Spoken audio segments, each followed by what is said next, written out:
ஒரு கப் அவல் இருந்தா இந்த மாதிரி இன்ஸ்டண்டா போண்டா ட்ரை பண்ணி பாருங்க. செம சாஃப்டா நல்லா பஞ்சு மாதிரி இருக்கும். ஒரு கப் அவலை மிக்சிங் பவுல்ல சேர்த்துட்டு ஒரு 2ல இருந்து 3 வாட்டி நல்லா அவலை வாஷ் பண்ணி எடுத்துக்கோங்க. திக்கான அவலா இருந்தா வாஷ் பண்ணி ஒரு 5 நிமிஷம் ஊற வச்சுக்கோங்க. 3/4 கப் அளவுக்கு தயிர் சேர்த்துட்டு அவலை நல்லா தயிரோட மிக்ஸ் பண்ணி மிக்சி ஜாருக்கு மாத்தி நல்லா நைஸா அரைச்சு எடுத்துக்கோங்க. அரைச்ச மிக்ஸை அதே மிக்சிங் பவுல்ல சேர்த்து 1 கப் அளவுக்கு தண்ணியை சேர்த்து 1 கப் மைதா மாவையும் சேர்த்து 1/2 டீஸ்பூன் உப்பு சேர்த்து நல்லா மிக்ஸ் பண்ணி விட்டுக்கோங்க. மறுபடியும் ஒரு 1/2 கப் அளவுக்கு மைதா மாவு சேர்த்து நல்லா கையில அழுத்தி இந்த மாதிரி அடிச்சு பிசைஞ்சுக்கோங்க.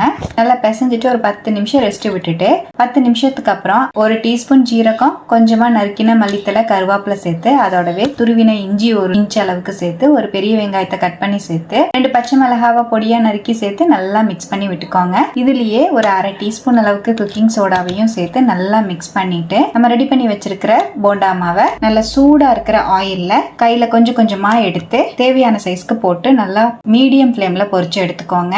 ஆயில் ரொம்ப சூடா இருக்க கூடாது. கோல்டன் ப்ரௌன் வந்ததுக்கு அப்புறமா எல்லா சைடும் திருப்பி விட்டு வெளியே எடுத்துக்கோங்க. எல்லா பக்கம் நல்லா செவந்ததுக்கு அப்புறம் வெளியே எடுத்தீங்கன்னா செம்ம சாஃப்டான பஞ்சு மாதிரி இருக்கிற அவல் போண்டா சூப்பரா ரெடி ஆயிருக்கும். தேங்காய் சட்னியோட வச்சு சாப்பிட அல்டிமேட்டா இருக்கும். ட்ரை பண்ணிட்டு